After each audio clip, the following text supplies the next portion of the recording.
guys, yes, reka turebe akandi kantu gato nshaka ko twigana. Ni akantu gato ushobora gucuranga mu mukunga gatoya rwose, ndetse dushyizeho na ya kompanya twabonye, hanyuma tukareba ukuntu tubihuza. Reka nongere ngacurangeho gatoya kugira ngo tukavugeho.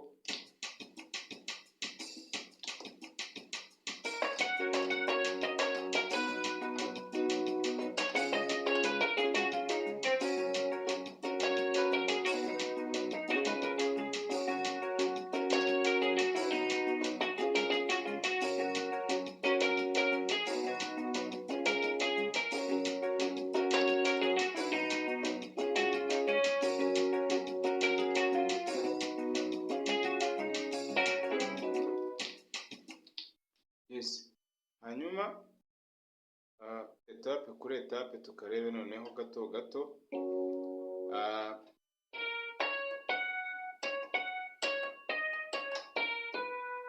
Sinzi nayo bigaragara.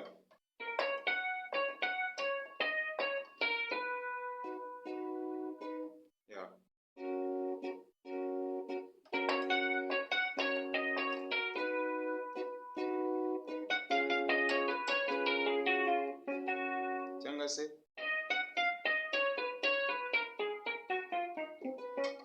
uko ubyumva bitewe n'aho ushaka kugarukira. Icya mbere ni uko uba ugomba kuza ukagwa mu gihe cya kompanya yawe, hanyuma ibyo bigenwa n'aho ushaka kugarukira n'umuvuduko ufite.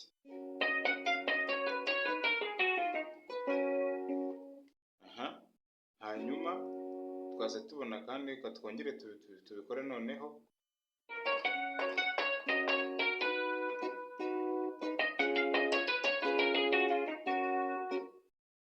Hanyuma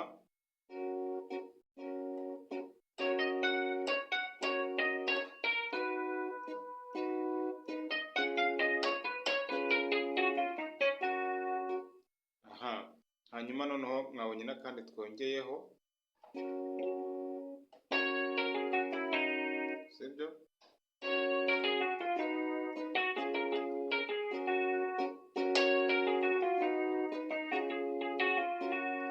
Hanyuma noneho reka tukavuze.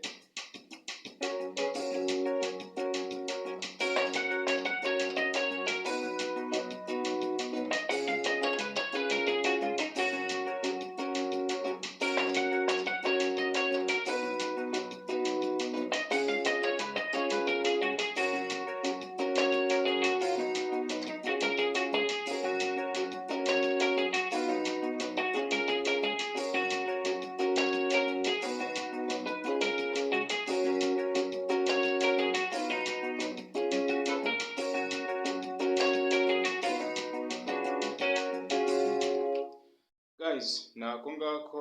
Ubwo abantu bafite amapiyano cyangwa se mubasha kubona piyano muraza kugasubiramo.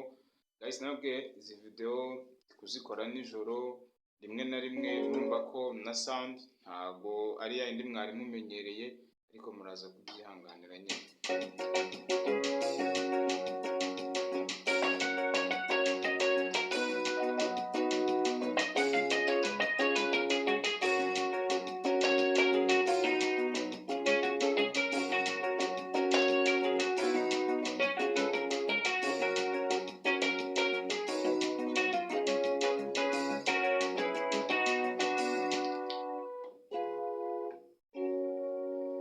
Okay guys, see you next.